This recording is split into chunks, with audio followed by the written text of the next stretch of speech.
ഈ സ്വലാത്ത് 313 പ്രാവശ്യം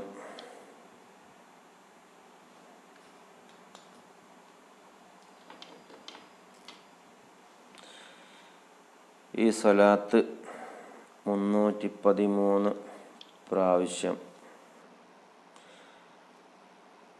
11 ദിവസമായിട്ട് ഒരാൾ ചൊല്ലിയാൽ 11 ദിവസം മഗ്‌രിബിന് ശേഷവും സുബഹിക്ക് ശേഷവും 313 പ്രാവശ്യം ഈ സ്വലാത്ത് ഒരാൾ ചൊല്ലിയാൽ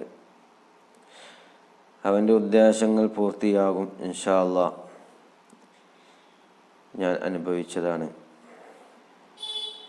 എൻ്റെ ഉദ്ദേശങ്ങൾ പൂർത്തിയായിട്ടുണ്ട്. എല്ലാം പൂർത്തിയായി എന്നല്ല,